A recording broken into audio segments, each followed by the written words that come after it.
All right, so good evening and thank you for joining me on Off the Court. The name is Wenson Mavoro, a basketball show specifically dedicated to talk about all things basketball, both on the African continent and beyond.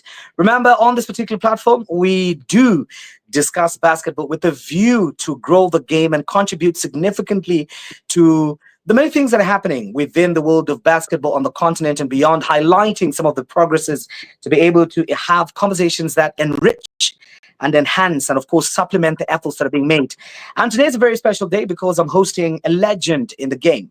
And ladies and gentlemen, when I say a legend in the game, I mean exactly just that. This is the person that has played basketball extensively, has been to so many places, an extreme professional, a guy whose name requires no introduction for those that follow basketball keenly on the continent, on the bigger stages. And this is no other than the gentleman himself, Joel Almeida, all the way, ladies and gentlemen, joining me from the United States of America. But of course, he is from Cape Verde. Okay, so Joel, it's great to have you on Off the Court, and we're just happy that you're here. No, thank you for the lovely introduction. You said it all. I don't think I can add anything to it, but more than that, I'm grateful to be here and to be invited to your show. And I'm here, just to have a great talk, great energy, and I love the platform that you have and the narrative and the story you're trying to portray and push forward. And I believe we need more people like you in the continent to push forward the sports landscape, and also to contribute, not only because we have to tell our story and not other than ourselves to tell our stories, and to be able to push forward that we have great basketball in the continent. Yeah, thank you very much, my brother, for that. And one of the things, Joel, that obviously I would love to first start with. Okay, so we seem to have a little bit of a dark screen there. Joel, are you there? Yeah, Okay, I'm here, great. I'm here. Yes. Okay, good. So we just wanted to find out, first and foremost, who is Joel Almeida? We may have some kids right now, that are watching us and are wondering who this legend is. So just give us the liberty by introducing yourself. Well, I'm just a kid from Cape Verde. I was born and raised in Cape Verde Islands, 10 islands off the west coast of Africa. I started my basketball career late, you should say. I started playing football, and then around 15, a friend of mine told me I should, start. Brought me over to play basketball hoops, so I fell in love with the game since then. I went to US for school to study, and I did like high school in US and then college. And after college, I started my professional career from '09 and from 2009 till now. And also to my national team, you should say, a career also since 2009. I mean, I play extensively from Europe, from Portugal, Spain, Greece, Georgia, all over the place, and Cyprus, and also in the continent. Playing extensively from teams in Angola, Cameroon, and also too with the national team. I should say the basketball career has been extensive. So the places where I played, it's been I've been blessed to be able to touch so many continents, so many countries, and also to be able to enjoy different basketball, different cultures, and be able to not only that, and contribute to my growth, not only personally but basketball. Okay. So you've talked about having an extensive career that has enabled you to traverse continents, be able to interact with different cultures, and get to learn the game from different perspectives altogether. One of the things that Africans struggle with on the continent, with the way basketball is developing, is the issue of becoming professional, because the majority of our leagues are amateur. So, what would you encourage the players that are watching you right now in a country like Zambia in Southern Africa and on the continent at large? What does it take to become a pro of your caliber that has been blessed to travel the way you've traveled because of the game of basketball? Um, I think the first ingredient you have to have is the that should not be missing is the love of the game. You gotta love the playing basketball. You because that's the only thing that will keep you motivated through the downturns. You're gonna have ups and downs. So the love of the game is so important to achieve that. And I always say this professionally. It doesn't mean you get paid for it. Professionally is about a mindset. It's about a mindset of having a winning mentality above all. Get paid is great. Obviously you want to get compensated for what you've done, you sacrifice for. But beside, like all that taken into consideration, you have to have a constant pro because there are professionals who get paid but are not have the mindset, and you have the Hmm. ones that got paid and have the mindset. Above all, I think love for the game and mindset. And one thing I want to touch also too is winning mentality. The winning mentality comes with uh, doing everything on and off the court. On the court, being a great teammate, always have hunger to learn the game, and because and always willing to do whatever it takes to win. Because in the end of the day, like you said, uh, a lot of the stories like from your career or anything won't be told if you're not a winner. And people gravitate towards winners. And that's one thing I say about the basketball game. Basketball is a reflection of your life. It shows if you are disciplined. It shows if your IQ is there. It completely reflects on your day to day life. So, and I think the game of basketball is a great teacher of that because you will have a lot of life lesson skills learned on the basketball, and you can translate those to your real life. So that's my how you say advice. Basically, love for the game. Um, you know, the mindset of being a professional always, and and always strive to have a winning attitude above everything. Mm. I love the fact that you mentioned having a winning mentality, and you talked about the issue of money. Okay, so we've got Athea Ramos Almeida joining us all the way there, flashing the flag from Cape Verde. So Athea, it's great to have you. Thanks for watching. Um, you talked about something very very important. The issue of winning. So there are those that may not know that in those places where you've played, you've actually won some cups and championships. So I just wanted to throw out there that they are privileged to listen to a winner right here. But you've said something interesting.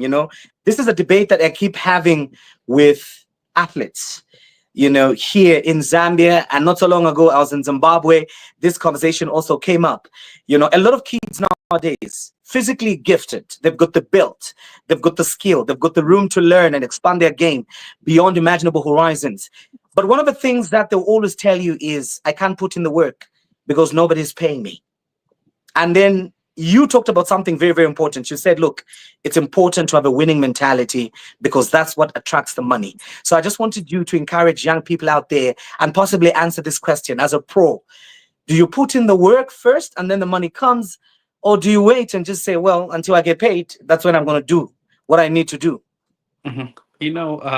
The funny thing about basketball, your work will show, and all the hard work you put in, you're gonna get compensated for, not only monetary, but also as your growth as a player and as a person. So what I encourage is you cannot depend on having monetary compensation for you to grow, not only as a player and as a person, because when there's no money, what are you gonna do? I That's what I said is very important to have a winning mentality above all, because money shouldn't dictate. Either you put forth your best effort to bring the best version of yourself, because uh taking all that out, like if you don't have money, and then what's gonna show? So that's why I said basketball is a big reflection of who you are in life. So you gotta, my advice is, period, you have to work hard. You gotta fight for what is yours. And if the compensation are there, you got to do the sacrifice. Because if it was easy, if any person was asking to get money before they've done anything, it would have been easy because you haven't proven. And also, one thing, you always got to stay hungry for more. Hungry for more. That's another key thing, a key thing, for motivation and for continued success and growth. You can't stagnate. That's why you got to still hungry. Even though you accomplish something, you got to have the hunger to go accomplish another one. And those mindset, those way of thinking, that's what's going to separate the good from the greats. It's not about, okay, the money or anything like this. It's the hour you put in, and what separates you from above all else is what do you do above and beyond to get things done. So this is my advice. Nothing. That's why I always revert to, is you have to fall in love for the game. If you fall in love for the game to earn money, it's not the way to go. Money should be a consequence, but not the, how you say, it shouldn't be the motivation. It should be a consequence of you putting in all the work, you going above and beyond, you having the mindset, you having the mentality to go above and beyond. All right, interesting observation there from Joel. Yeye Muyanga joining us, enjoying the program. It's great to have you, Yeye. Please remember to share the link and invite other people just to come and be a part and parcel of this particular interaction. So, Joel, let's now turn our attention to the country that you come in. You know, Cape Verde obviously is known for its tourism and the beautiful chicks. I mean, we can't run away from that, you know.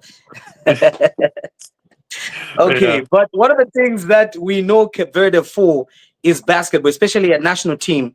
I think you guys have relatively done well, than maybe the majority of countries. You've been to bigger stages of basketball. You've produced players that have gone to play in good leagues, which is something that is very, very admirable. So let's talk about basketball in Cape Verde. Is the league professional over there? What are some of the challenges that the league faces or basketball faces in the beautiful country of Cape Verde? I mean, like you said, we have the right ingredient. Cape Verde is a beautiful country. We have beautiful women and also amazing athletes. And this is a testament, of our excellence that we've done, not only in the African continent. Of the last Afrobasket, we finished fourth, and to having, earning a bid to the World Cup, also winning a game in the World Cup, have been one of the few countries that have done it, African countries in a sense. And also now, writing history, with, qualifiers for the qualifying for the BAL. So it shows that we have a lot of talent. And also, the league in Cape Verde is a project that I'm running. That's something I wouldn't say that, the project that I'm running is more than just basketball. It's more than me itself. It's for the country. It's for Cape Verde, and it's to catapult us and to give us a platform that shows that Cape Verde have talent, and we can be a top country in, not only in Africa, and be a reference to it. And the league right now, we going on the third season, and we've made major strides, to not only professionalized, but also to have the infrastructure as we serve as a platform. Because since day one, my big being a player, I think my biggest, goal and my biggest objectives, which we achieved, was to have all the game broadcast. We had all the game broadcast on television. We have our own platform, to broadcast the game, and also to, our digital platform online to have the games live stream, which was tremendous. And then from here on out, we've been shown a lot of growth, especially now from season two now to season three, having a team. Kriol started playing in that league, qualified for the BAL, which shows the progress, but shows also the talent, the dedication, the grit that it takes to be in the biggest stage of the African continent of clubs. So we are a young league, you should say, but we've shown a lot of promise and a lot of progress in the short time, and we'll continue to show growth. And there's been a lot of challenges, obviously, with any startup or any things that is basically shaking the ground and changing the culture of how always things have done, and now it's how it's we got to look for the future how it should be done. So having said all that, I mean the challenges are there, but you can look at it as challenges as just opportunities uh, for us to capitalize and do better, because the success will come with the work we put in, and the challenges is only going to make us grow and help us become better. So we welcome those challenges, and those are the things that's important for growth overall. Um, I'm very much interested. When I read the story, first and foremost, later on, I think after this question, we'll get to Creo Star just to Yeah. be able to understand a lot about the club. But you mentioned something about, or maybe something that people that are watching would love to know is that you are one of the key people that have played a key role in transforming or changing the landscape of basketball in Cape Verde. And what I'm saying is professionalizing the league. And the majority of African countries, the leagues in our respective jurisdictions are not professional. And there's this mentality of always waiting for government maybe to come and say, okay, guys, what do you want? What can we do for you? What do you need? Here's money. But here's a person like you and your brother. You sit down, you have a different mentality altogether, and decide to just change things. What would you advise the many people on the African continent that wish to make their leagues professional? I mean, the advice I would say is just, I mean, it sounds so corny, but to say is just do it. Go out and even though you're gonna have, especially you're gonna have a lot of naysayer, a lot of non-believers. You're gonna have a lot Mhm. of, people don't like changes and they are very resistant to it. So you gotta have a very strong not only mindset but mentality, in a sense of don't let that bother you, because you got to keep your eyes on the prize, you got to keep the eyes on the vision, because you got to think long term. In the African continent, we got to think that we have a lot of talent. That's why in basketball a lot of clubs come here into the continent and grab a lot of our talents. So why not create our own product, our own infrastructure, that where we be able to give our athletes the platform, be able to monetize it, so they don't have to go outside of their country and actually grow the national pride and then and have that, and not only that, and drive and be an economic force for the country, because sports is more than just, sports is more than just like how you say, just for fun. The sports can be a motor for economic prosperity, you understand. And who does it better than this is United States, you can see. But those are models that are there, and Africa do have the market, do have the talent, uh, do have everything, but we need leadership. We need people that will take the vision and put forth and and and and literally just do it. Because if we keep staying on this constant, waiting for the government to come to you, waiting for anything to come to you, never nothing will get done, because everywhere you'll find challenges. It doesn't matter. You in one country might be more favored in one situation, others might be more favored in others, but in the end of the day, you're gonna find challenges. You're gonna fight against change. the thing is being persistent and resilient against all those odds, and put forth a vision that that you believe in, and that should be done. And I think that's the only way that we'll be able to, break the cycle of always thinking that, oh, we cannot do it. Africa can do it. Every country in Africa can have a professionalized league. We have all of the countries have talent. All of the countries have the resources, have the people, have the fans. We just got to galvanize everyone to march on the same beat and towards the same goal, to have that vision, to have that approach. So because once the sex come, trust me, everybody's going to jump on the bandwagon. But until then, a lot of work have to be done. It looks like it's sometimes it's overnight success, but no. But there's a lot of hours of hard work, a lot of no's, a lot of knocking on the doors multiple times, uh, that you have to do. But you got to put your pride to the side, and keep trusting, and keep pushing yourself, and keep looking at the vision that you have pushed forward, because in the end it's going to be worth it, because you're gonna, once you unlock it, everything will flow. But until then, you have to put in the work. Okay. Before I throw in my question, allow me to bring in Wilson Jason Wanza Jr., who is saying, how is the facility and infrastructure status in Cape Verde in terms of outdoor or indoor court? And how is the government support to the sport of basketball? And what's the motivation in terms of prize incentives for athletes in Cape Verde? Okay. That's Two questions in one. I know.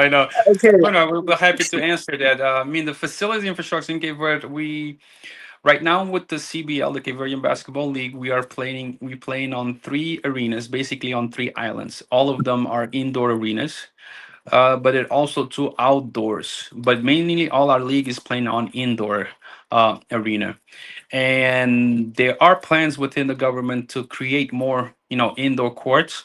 But at the moment, and at the moment, they are being built or in projects.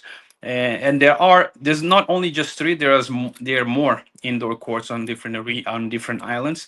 So the ones that we use for the league are three of them, because of the how the teams are distributed between the islands.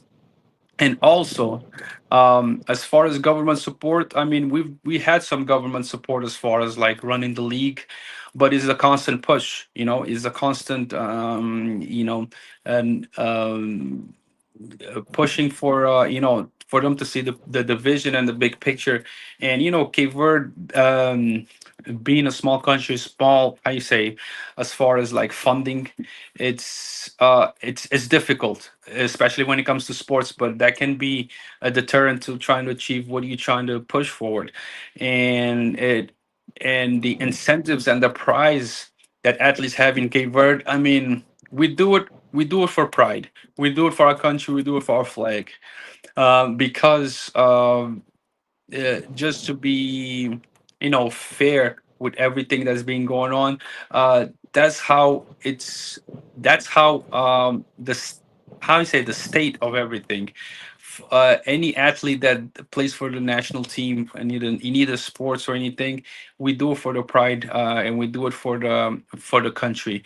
Obviously, we don't have the same prizes or incentives at other countries that have way more money or way more resources than us. It's just, the reality of it.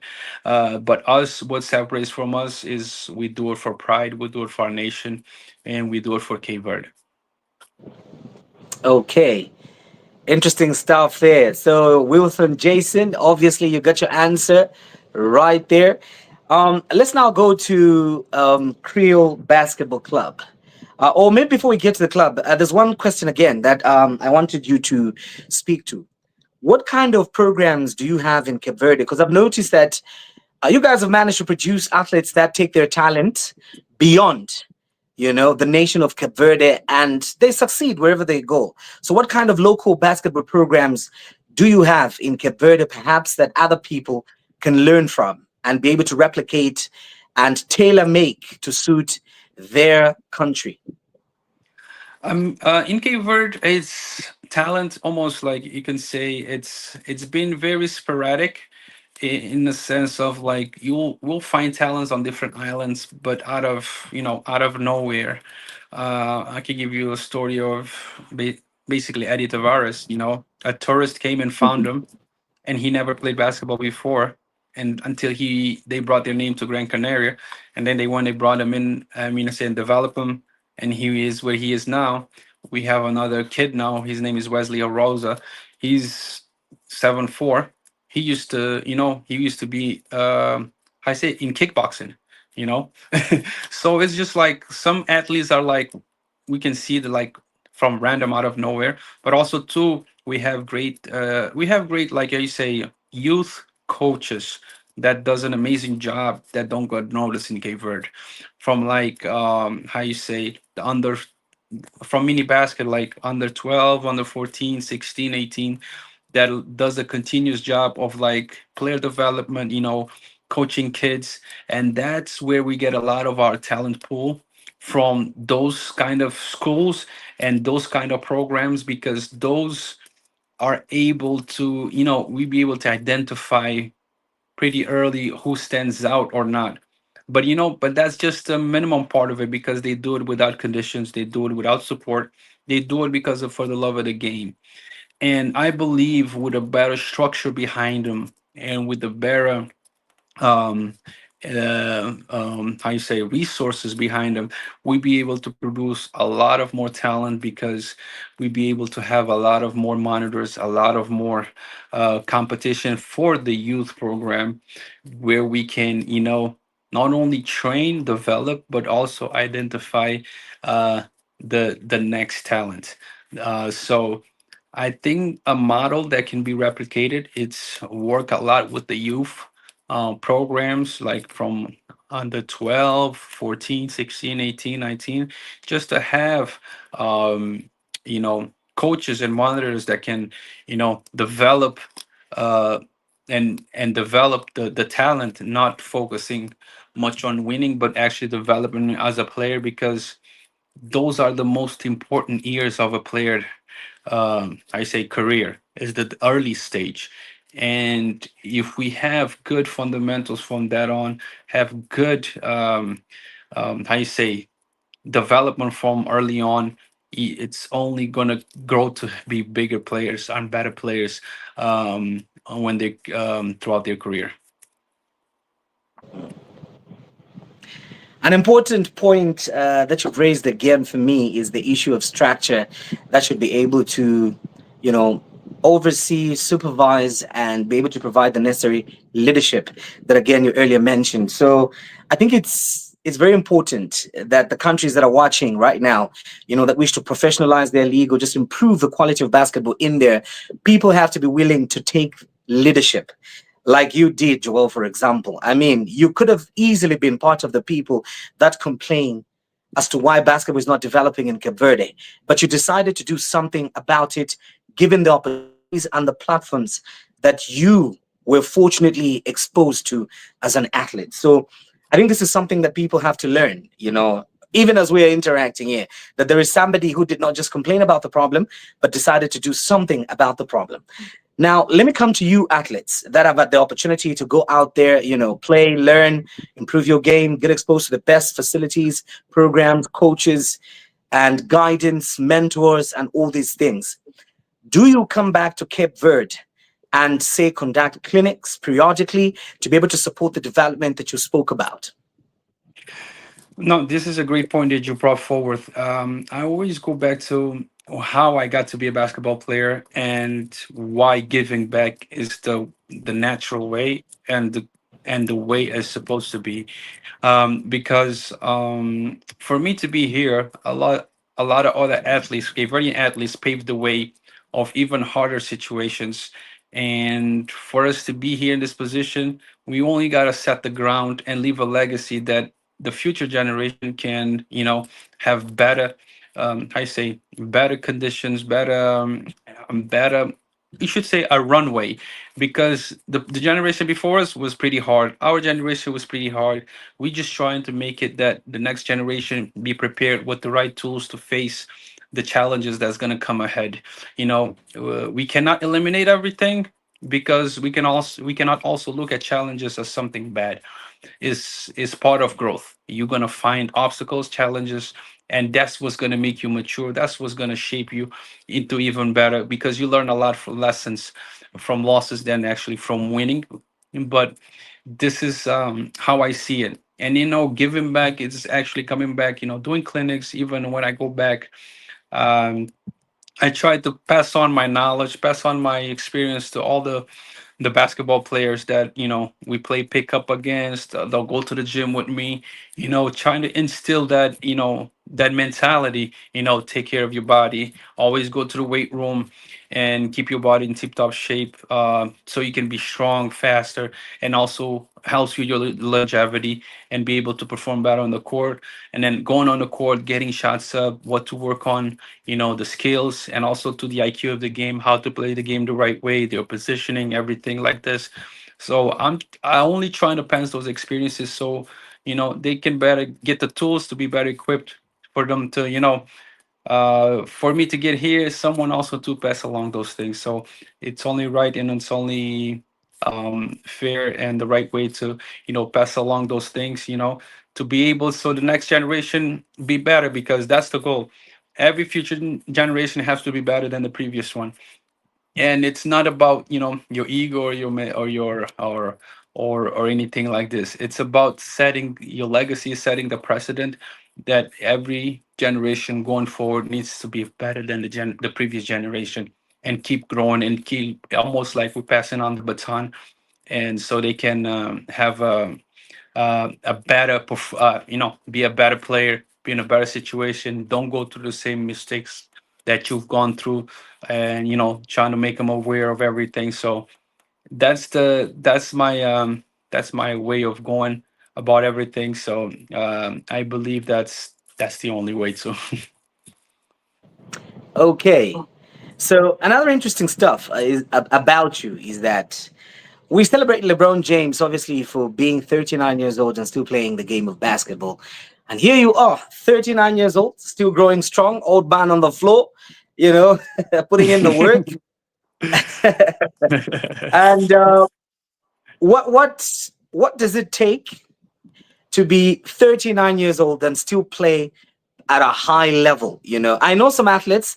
I'll be very honest with you, and I'm being as candid as possible to help a lot of people to hear it firsthand from a person that has played basketball at the highest level. Okay, you'll find boys sometimes in season, doing a little bit of some alcohol, wine, having some fun, messing around here and there a little bit.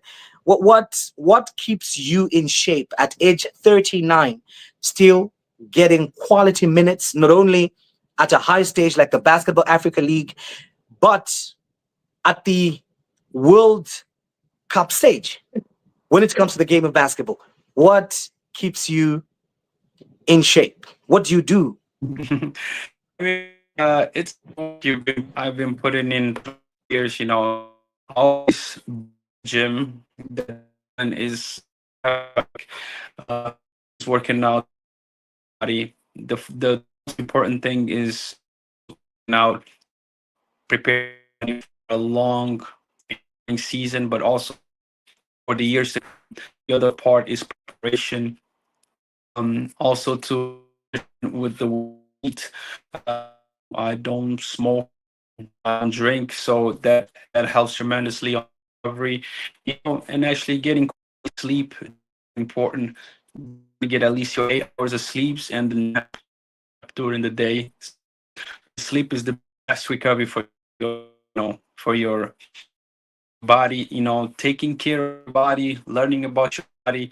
And also one thing that is a lot overlooked is about meditation and your state of mind. It's very important because basketball is a very cerebral game, and if all your body is in shape and you are able to feed from your experience, and you're in the right state of mind, you'll be able to achieve so much and outsmart things that you compensate for the physical or for all what's been the strategy thrown at you.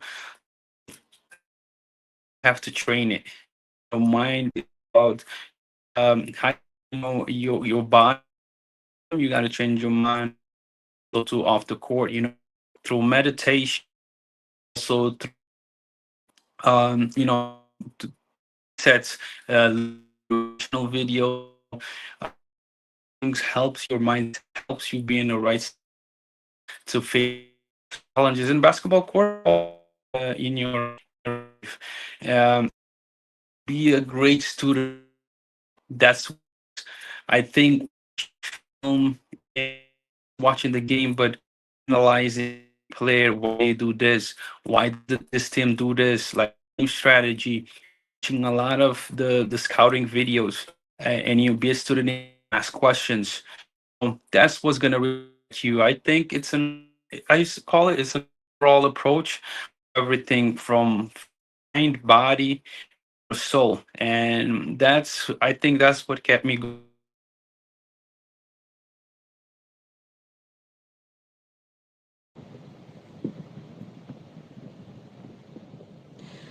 Okay, so we seem to have a little bit of some network issue over there.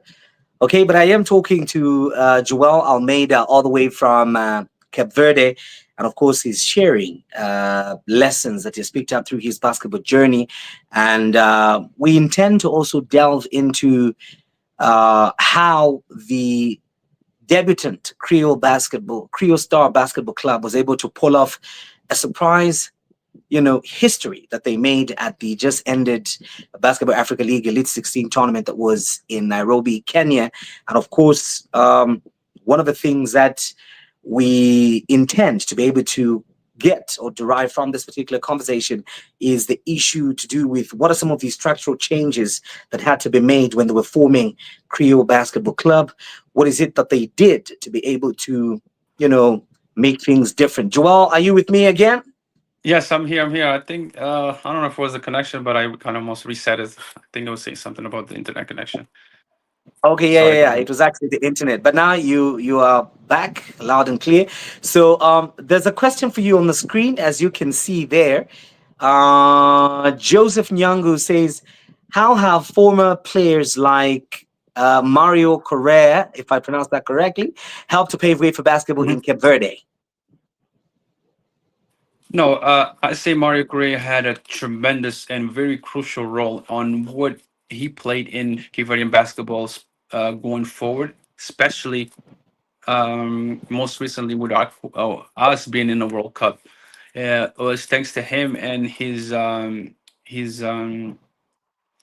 you say his leadership that from the previous federation that was on, and he literally took it over and brought forward because he's coming from being a national team captain and being a player, so he's coming from that perspective that he knows what it takes. He knows what was going on wasn't going to work, it wasn't the way, and he took that leadership. He brought he put it forth, to take it on his hand, and also to a team that he had behind him, to to shape what we accomplished in the World Cup. Because I believe if it wasn't for him, we wouldn't be there. Because from there, we was able to. I mean, our journey was crazy to even get there. Because we fight to the nails to get a wild card. We was able to get to a qualifier, to a Afrobat, finally qualifying for the pre-qualifiers, and also to our journey with the World Cup qualifiers, and actually finally making it and being in the World Cup. So he's was not only crucial, but was also fundamental to where we are right now with the current national team. Okay, so let's now go to Creole Star, the people that surprised everybody at the Basketball Africa League. I remember talking to a colleague and they were like, what is this? I'm like, Creole Star. It's a basketball team taking part in the BAL. They were like, what? It's a basketball team? I'm like, yeah, it's a basketball team. So just tell us a little bit about Creole Basketball Star. What is the vision? What is the mission of the team?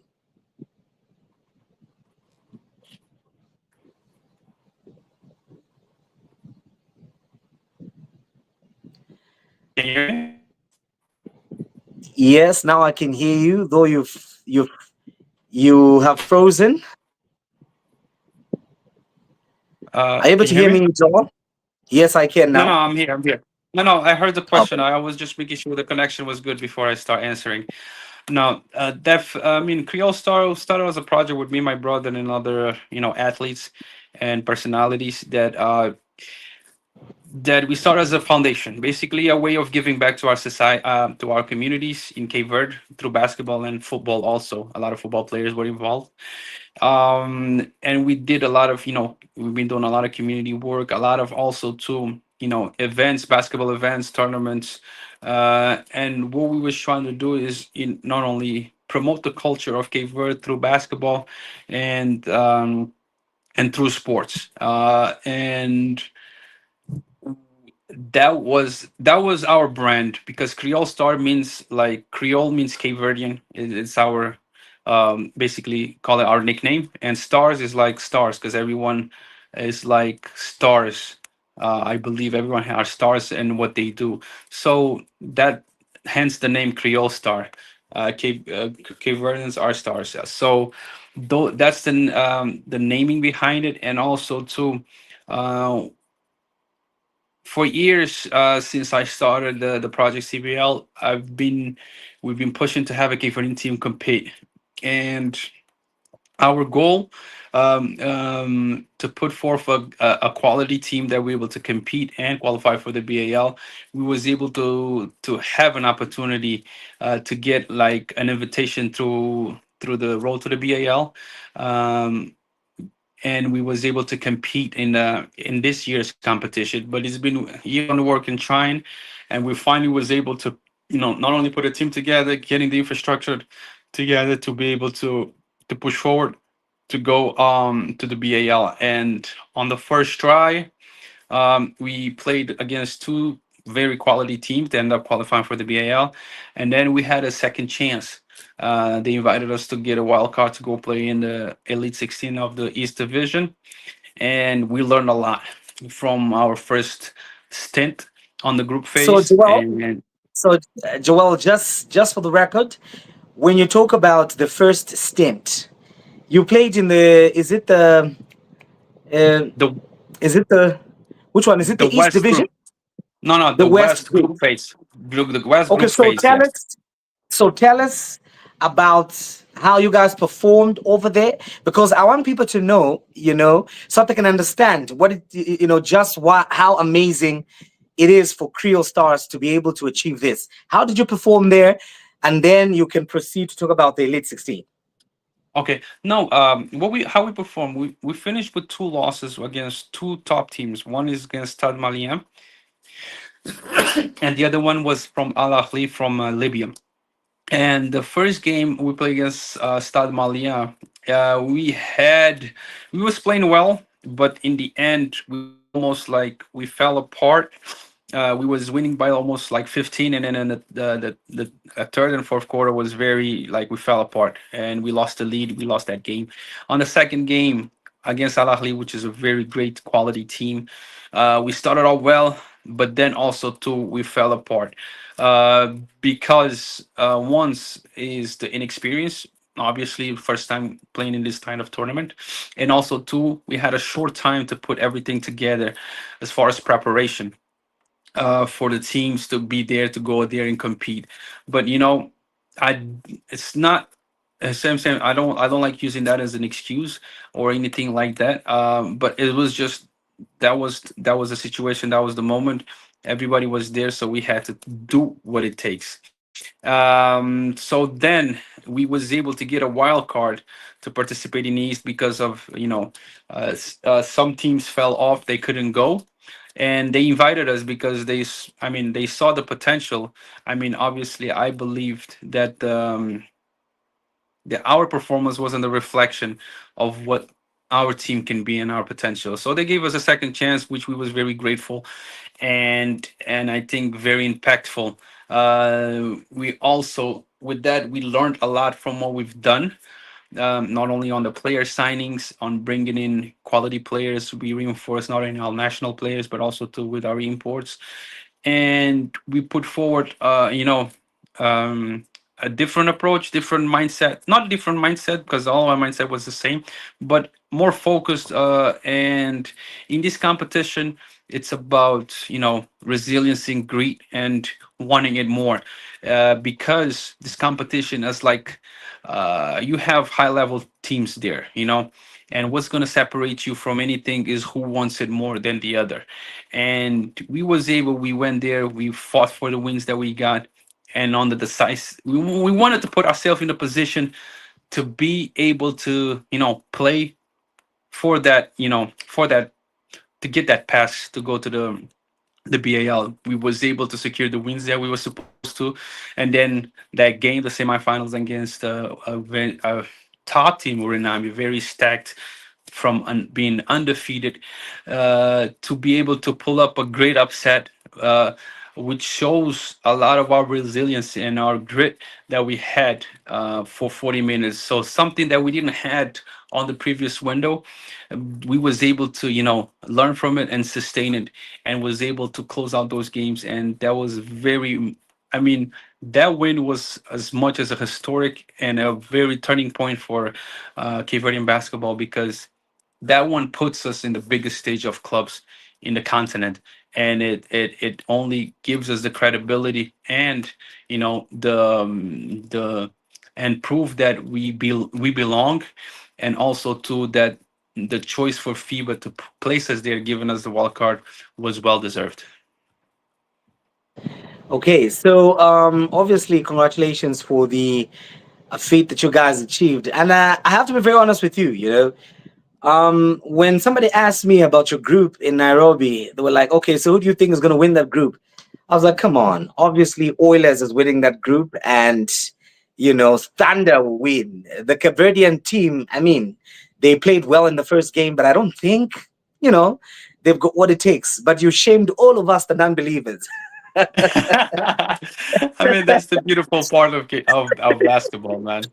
Yeah. So let me bring you to an important question that a very good friend of mine, whom I used to play with some time back, who's Mhm. also still in the game, refusing to give up and getting it going like you, Matili Simba, who says, "How do you get the imports and local players to play as a unit in such a short time?" Now, as you handle this, what I'd like to get from you also is, having played in the East Division, lost to Stade Malien and Al Ali Tripoli, The West did you Division. guys West Division? Yes. Did you guys like sit down and be able to say, "Mm-mm, I think we need to beef up. We're going for the Elite 16. Where do we need to get the imports? It's here, there, and there."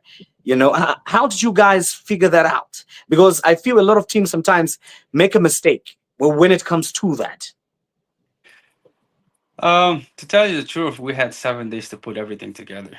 It was a race against time, because when we got the thing from FIBA, it was 7 days before everything. I'm giving you like almost like a story that nobody knows about. We put everything forth in 7 days or less.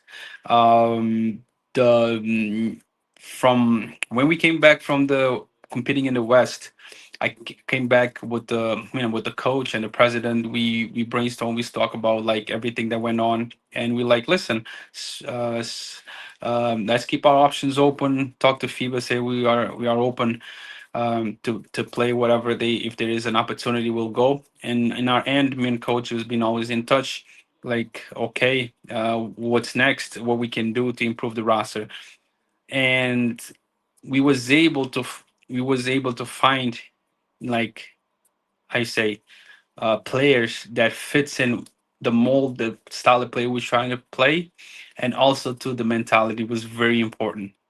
That's why I always say that having a winning mentality, it's so important, because on those, crucial games, on those games that counts the most, that's what's going to stand out.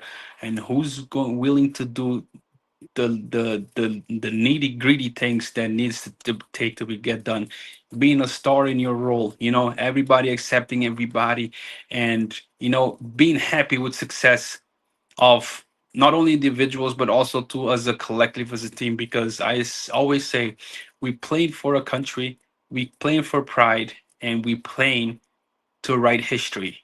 And those are the incentives because we were literally playing to write history, because what we've done, what was historic, what we've done was something that a lot of people didn't believe was would be possible. So having that mindset, having that that belief beforehand, I think we were the only one who believed we could have get it done, and that's what set us apart. We be able to, you know, was able to achieve what we achieved. Okay, interesting stuff there. Obviously, belief being an important aspect of achieving success. Innocent Kapila Kazembe there. This is very encouraging, hearing people trusting the process and going through it all. Innocent is joining us all the way from Finland. It's great to have you, my brother. And we have Andile here, who says, how did you come to the East Division? So I know you spoke about the wild card and everything. So maybe Andile missed that part, the time that he joined us. So maybe just explain a little bit so that he can understand how Kriol Star found itself playing in Nairobi. No, basically we had an invitation from FIBA to if you wanted to have the wild card, because a team dropped basically, and they give an opportunity to another team, and they couldn't make it, and then they asked us because we always kept telling them that we are available in case an opportunity shows, or in case some team dropped off, because we know playing this competition is more than basketball, because there's a lot of things that go behind door. A lot of teams probably don't get the funding enough to travel, don't have enough finances to, because it's a very tough competition to sign players, to do the traveling, the logistics. So that happened in the continent. It's not the first time teams dropped off.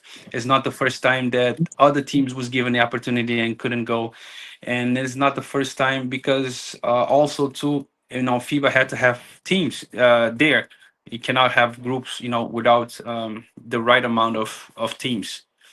So I think that that's how we ended up. But this is how you say, in our landscape. This, I'm not saying it's a common, but it's not something that's should be as a surprise, because there are teams who drop off or who can't go because of political situation, can go because of logistically situation, or even financial situations. Okay, so I hope that is clear. Andile over there, the team got a wild card, and that's how they found themselves storming into Nairobi and, of course, pulling a surprise and making history. You've mentioned something very, very important, the issue of the finances. A lot of teams would want to invite players to be able to come, but some teams struggle because the recruiting process, maybe they don't know that how you go about the recruiting process of getting the right players and things like that. How did you sort out the issue of finances? Because correct me if I'm wrong, there are two Americans that you brought on your roster, including a Rwandese and a Malian. Those guys were paid to be able to come and play for your club. How did you solve the puzzle of finances, and how did you go about recruiting? I mean, the recruiting part is, me playing for many years, a lot of years of experience on the basketball landscape, came across a lot of players, played with a lot of players, and I played against a lot of players, seen a lot of players play. That's why it's very important, to watch the game, be a student of the game, and and also to the coach, from his vest, having experience, knowing players, knowing good agents to talk to, because having the right fit and the right, how you say, players with experience to place this competition is very tough. It's crucial, but it's tough to to land on good imports. You know, it was very important to have quality African passports, which we had with the Moroccan Ali Larishi, with the Rwanda Gusto, also too with the Nigerian. This last time we had was Victor Eno, and also too with the American was Patrick McLean, which was actually my teammate, and the coach actually coached him before. So and Jalen Richardson, who was from a good agent that works with the coach, was able to recommend. And I think we nailed a lot of the signings because of our contacts, because of our knowledge, but also too that's just part of the equation. You had to, the players needs to buy in, the players need to perform, and because African basketball is such a different type of game that is played everywhere, but also to this competition. Just to have in perspective, we played 5 games in 6 days. This is not for the this is a very very rough competition, and it takes a toll on the body, and not every athlete is prepared or up to the task for that. But and that's the recording part. The finance, we had an angel investor who believed in us from the start. He's the one who literally saved us, because the he was basically the 7 days that we got. He literally wired the money, and we was able to get it done in 7 days, like right away after receiving the wild card. And that's why we were able to take care of all the logistics and everything. And big shout out to him, because if it wasn't for him, we wouldn't be in this situation right now. We wouldn't be able to write history. And not only that, but also too, we had another good sponsor, ADS, Africa Developer Solutions, who helped us on the first window also. And and and also a sponsor of telecom company back in Cape Verde, Unitel, Temaish. So we have, we was lucky enough to have, financial support in that end. But I believe we didn't have the biggest budget. We probably had the most minimum budget ever. And for us to accomplish this, it took more than the financials. It took financials, right recruiting, and mindset, and a lot of belief. Okay, interesting there. So, my very good friend there, Andile, all the way from Josie Nuggets in South Africa, he wants you, he says, best of luck and please share the funding strategies. Okay, so maybe on this one, I know you talked about, Unitel coming on board, and you've also talked about, other people that you've spoken to, but for the benefit of sharing the knowledge and just sharpening one another. They say iron sharpens iron at the end of the day. All Yeah. these teams are trying to go out there, secure fans to be able to compete favorably. So what are some of the strategies, or maybe for lack of a better term, strategies seems to be a little bit whole, what are some of the maybe tactics, that Creel maybe uses, you as an individual uses to be able to secure fans for Creel? I know you've mentioned the issue of networks, and what are some of the issues so that my brother there from Josie Nuggets can pen and jot down one or two things. You're talking about how we was able to get so much fans, or Yes, the just funding? basically, yes, the funding. Oh, the funding you're talking about. Yeah. Okay. I mean, the strategy we had for funding, basically, Unitel Dimanche is a company that actually sponsors the CBL, the Cape Verdean Basketball League. So that it was a natural, synergy there with the Kriol Star, because Kriol Star coming from the CBL umbrella. ADS is ADS, which is Africa Development Solution, which is also a sponsor of the CBL, and Sports Nation Africa, which is a company under ADS. So there is a synergy there, from the CBL to the Creole Star. It was natural that that synergy between them. And also, the angel investor I spoke with is also was early investor in the CBL. So when I proposed him this project, he was very excited, and that's why he was able to we was able to invest in the Creole Star team. So we was able to get the funding necessary, not only to fund our last trip, to Nairobi, to get it done. A lot of it comes from contacts. The funding strategy is basically contacts. They're gonna go forward with the sponsors, pitching in them the vision, what you're trying to accomplish, and trying to find investors who believes in what you're trying to do. It's not an easy road. There's not one strategy fits all.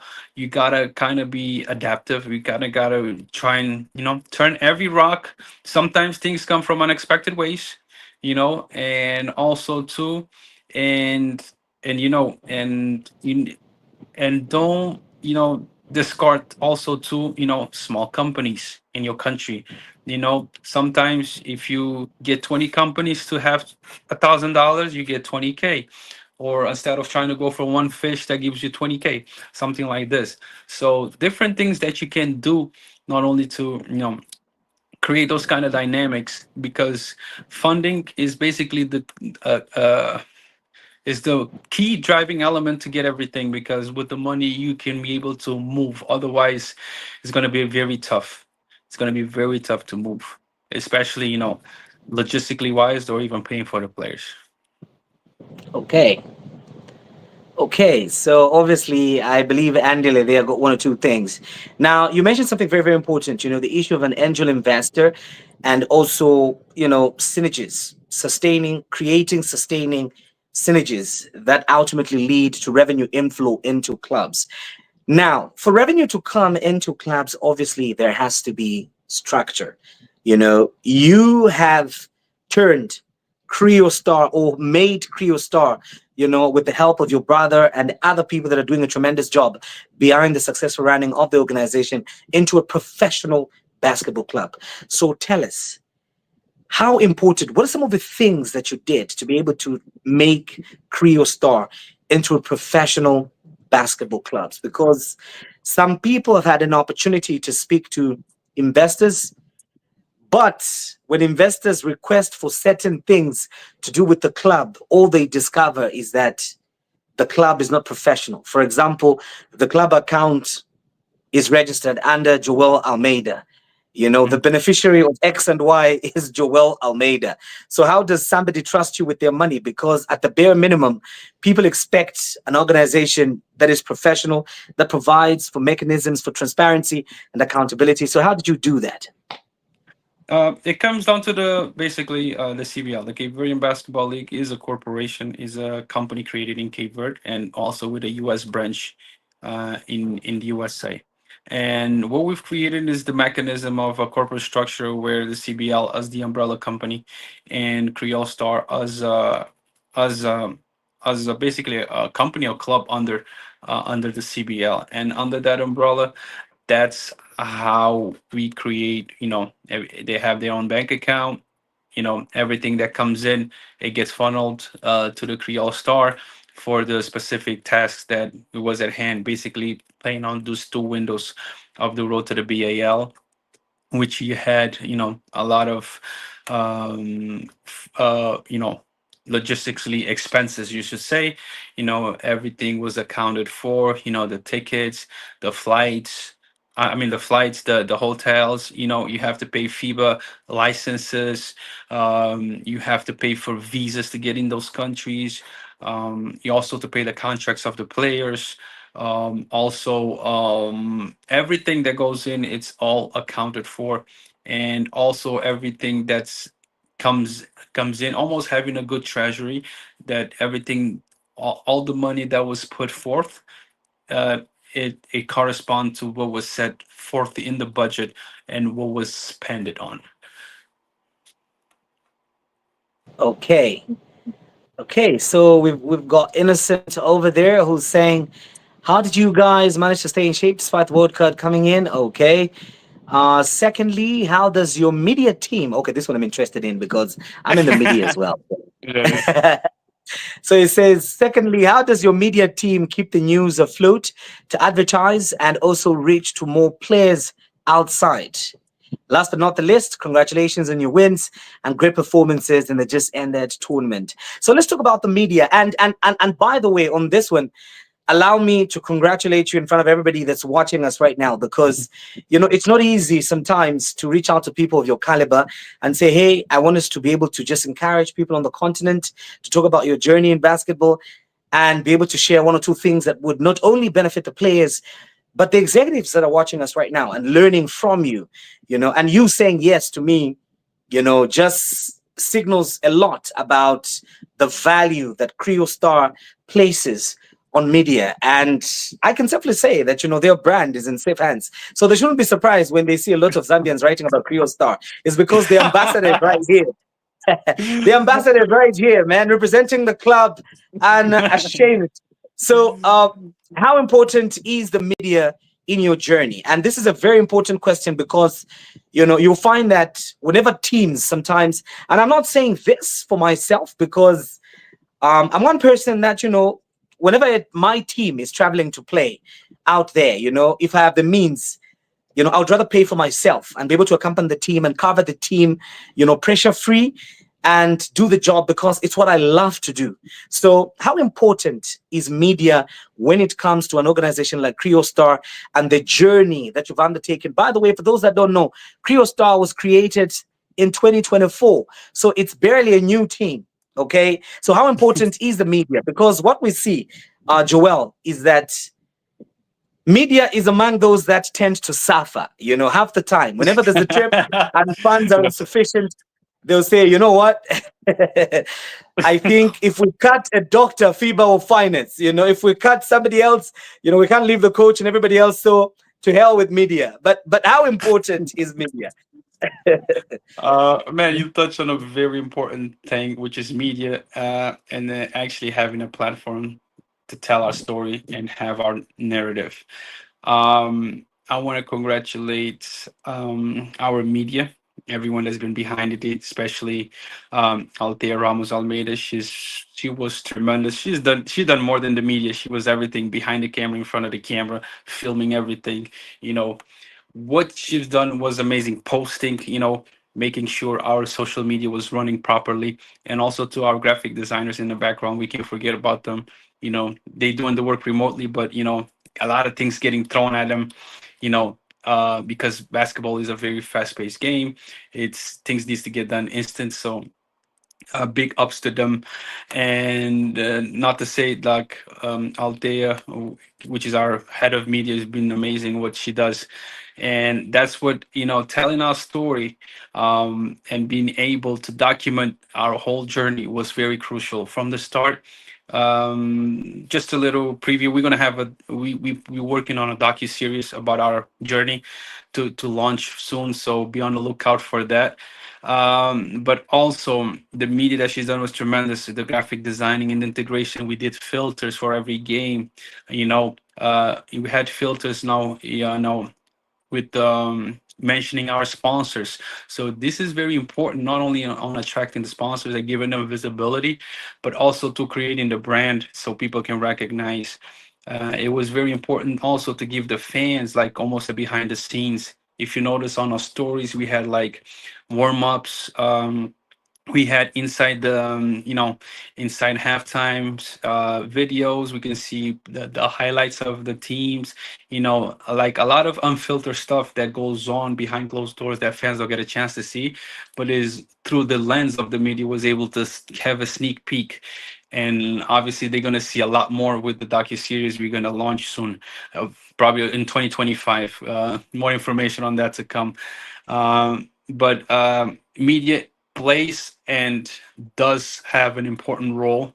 It gets overlooked, but that's where you create the value for the sponsors. That's where you create the value for your team. That's where you create the fan engagement. That's where you literally create your platform to tell the story about what you're trying to, what your journey is, and what you're trying to accomplish. So I'm very glad that we have amazing media team, and it's lovely to have people who works very hard on what they do. And like I said, it's an investment. It can't be looked at as an expense. It's an investment, and from there, it's only growth. Because nowadays, if you don't have media, you cannot tell your story. I love the fact that you've mentioned that media is not an expense but an investment. And I know that a whole lot of executives are listening to me right now. So please make sure that you understand that part. It's not an expense, but an investment. And the most important thing is to get people that are passionate to be able to do the job and tell the story and, just to be able to market the team out there. Now, let's talk about the brand, the marketing and the brand. Obviously, from a media side, you've touched on it a little bit. But now I want to pick it up from the player's perspective. You know, obviously, if you represent a certain organization, you carry a particular brand and you expect people to behave in a certain way, you expect people to, in their attitudes, in their public conduct, to be able to portray the brand of Creole basketball. So tell me, how important is brand communication, especially to the players, be able to understand that they carry the brand, and what are some of the tenets that differentiate the Creole brand from everybody else? You touched about a very important thing is the brand and the credibility of everything that we're trying to do. That comes with the vision of leadership, and how this is portrayed to the players is basically, you have the component on court performance. Basically, our brand of basketball, obviously, we want to play quick, organized, a lot of IQ, also to show up in a, say an exciting brand of basketball, and I think we've shown that with the little time that we had to prepare, or the little time that we had to show that. Because if you notice during the tournament, we was a team that actually grew as the game goes on, because we kind of almost like the games was almost like practices to us to you know to get into that, how you say, to get into having that chemistry. And the important part about the vision and leadership from the top all the way down, from the president and to the, me myself being the captain, it's important not only to conduct yourself as a player, to have the mentality of winning, above all. We playing for the even though we are a team, we playing for a country, for pride. We got to represent Cape Verdeans well wherever we go, because we are ambassadors. And we got to show a great image for Cape Verde, regardless of the results on the court. That's what we got to portray. We got to portray also to having the winning mentality and doing whatever it takes to win, never give up, leaving it all on the floor. So those comes from the, the captain, the coach, that instills all these values and those, you should call it brand, our brand of basketball as a brand, as a team, to push forward. Because uh, uh, uh, the players are the biggest ambassador of the club, are the biggest ambassador of the brand that we trying to show. So if every person are stars in their role, um, we we will achieve what our vision is. Okay, so going into Nairobi, obviously, you heard that you were going to possibly, if you qualified, you would possibly get to play, Urunani, the star-studded Urunani Basketball Club, doing a tremendous job over there. You obviously knew that you were going to play City Oilers, who have been on that stage more than once and they experienced equally, had some good recruits. And then Nairobi City Thunder also surprised everybody else and just got Majok and Haruna and everybody else, So going into Nairobi as a team, you being a captain, being the leader, what was in your mindset? How did you communicate the belief? Remember earlier on, you said you guys believed that you were going to give your best to achieve your goal. And you never cared who did not believe in what you believed in. As long as you believed in that yourselves, you went in there, surprised all of us. So, as a captain, as a leader, how did you effectively communicate and translate that belief to everybody, including those that joined you maybe 7 days or 5 days or 3 days before you guys actually went to Nairobi? Mhm. This is a saying I always say: respect them, don't fear them. And we, on this kind of competition, anything can happen. And above all, what's going to separate any team from winning is whoever commits the less mistakes, and also who who are more resilient and more consistent throughout the game. And on those games that matters, that we had to win, we was able to sustain that and was able to accomplish that, you know. And it's hard to say than to do it, because in the court there's a lot of things that goes on. But it's always keep reminding everyone why we are here, what we came here for, and what's at stake. Because I think that's the biggest motivational thing, is when you can play and you say you wrote history, and when you can play you say you made a country pride, or when you play and you say, damn, this was never done before. So I think that's one of the biggest satisfaction to, as a player, and that's what I was trying to instill, and that I try to instill with every player and everything that goes on. Because in this competition, like you said, on the Elite 16 is the top teams are out there. That's why you have to respect everyone, but do not fear anyone. And you have to go on the court, be resilient, consistent, and bring the effort for 40 minutes. Because whoever commits the less mistakes and go out there and perform and are consistent throughout those 40 minutes is gonna win most of the games. And that was more than obviously you have the tactical part of it, but that's more than that, because on those nitty gritty games that gets down to the wire, and those are the you know the basically the the mentality that have to be there for you to overcome.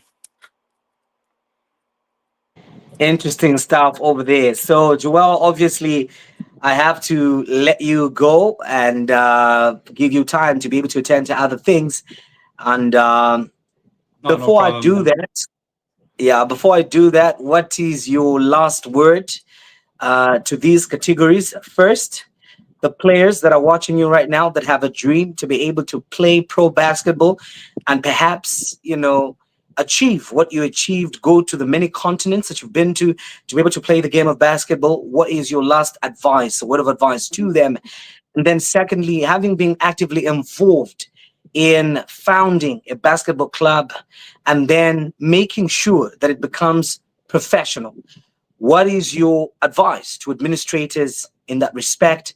And last but not the least, being a captain, a leader, what is your advice, to people that are in leadership in different countries? I know that you also played a part in making the league in Cape Verde professional as well. So, just to people generally in leadership, when it comes to the game of basketball, what would be your advice to those three categories? Well, starting off with point one, like you said, the players, I know. What would I say is, believe in your dreams. Always fight for what you believe in, and hard work and dedication will will get you to where you want to be. The differentiating factor of anything that you do in life is the hours you put in. The more hours you put in, the more, you're going to become expert at what you do, and obviously become good. And what separates good from great is, if you put in 2 hours, if you put four, you're going to be great at it. So that's the key. That's basically the recipe for success: hard work, dedication, and have a discipline. And above all, unwavering belief in yourself, that what you want, what you believe in, you will achieve it. And second, an advice to basically the how you say, the GMs and the people in sports. What advice I want to tell you guys is, do not wait around for other people to do you can do uh, what you can do. So basically, thinking this, what the thinking should be: what can I do to make this happen? Because the moment you start thinking that way, you completely change your mindset. You completely change the way you see things, because you instead of becoming a complainer, you become a doer. And from that point on, your whole mindset, the whole way of approaching everything changes, and you go about things differently. And trust me, once you start doing that, and you start accomplishing things, people is going to start following, because people follow winners, and the people follow leaders. And if you're winning, and what you're doing is good, and you're doing what's good, you serving how you say a greater good, people will follow, and you will find, and those are the people that you need to have in your corners. Have those good people that would do the work with you and embark you on the journey so you get this done. And also, for government officials or people higher up, my advice is start looking at sports as a vehicle of prosperity, because sports is a big driver of economics in the country, no matter what. And sports will take a lot of the youth out of uh, I mean, wrong ways they would have gone otherwise. Sports will give them a way out. Sports will give them an alternative, and also keeps everyone with pursuing a healthy lifestyle. You have a better society overall. Invest in sports, because sports is your biggest brand ambassador for your country.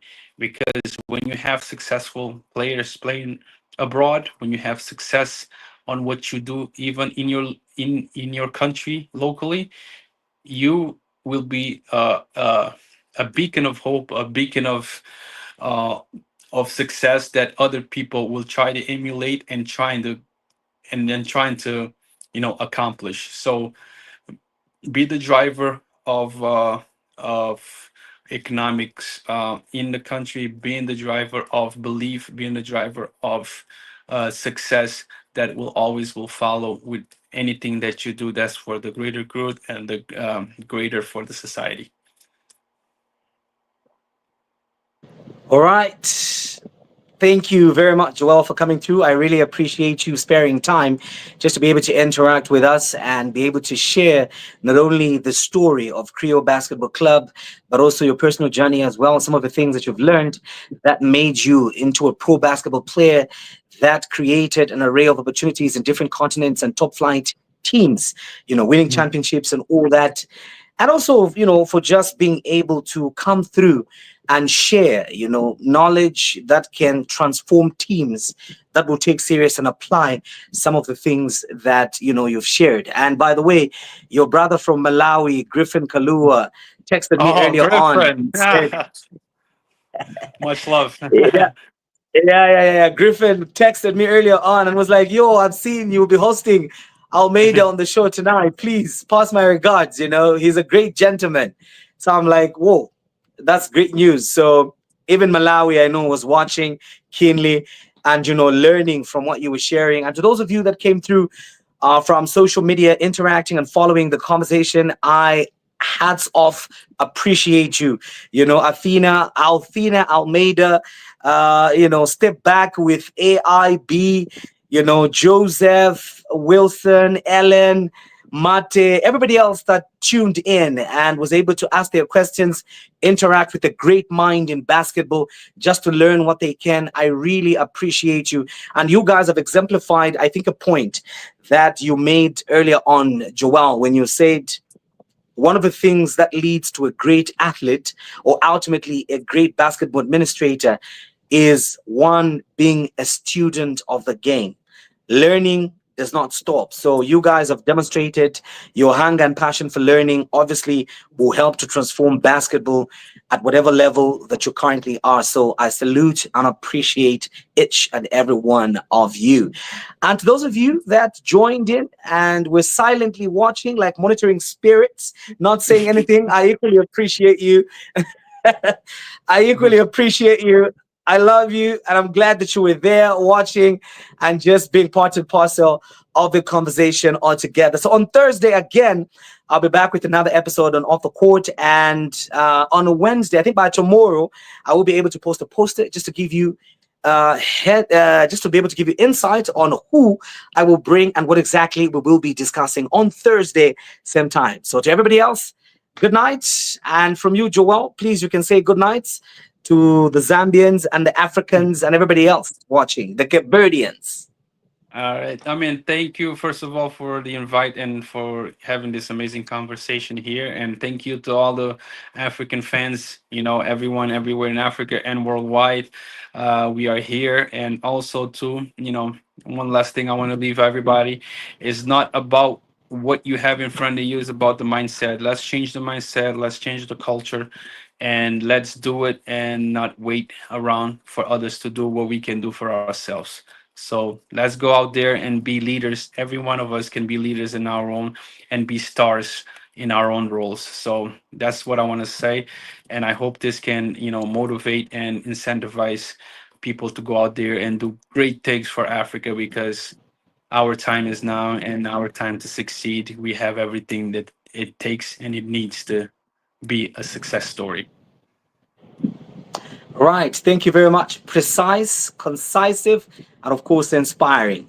Thank you, Joel. Until next time, we will definitely call on you again just to come through and be able to update us on some of the progresses that Kriol is doing. And of course, I know that you're currently in the United States of America. You've played, I mean, you mentioned earlier on. So I think on another episode, we'll be able to just, have you talk to us about, what it takes to be able to make the jump, to go to, I like referring to the United States of America as the maker of basketball. So how can people be able to cross the oceans and find themselves over there because of their talent, what it takes to survive over there? So that one will be, I think, our next episode as we go on. All right, man. I'll be glad to talk about that. And, I always extend my invitation. I'm here for you. Thank you so much. Thank you.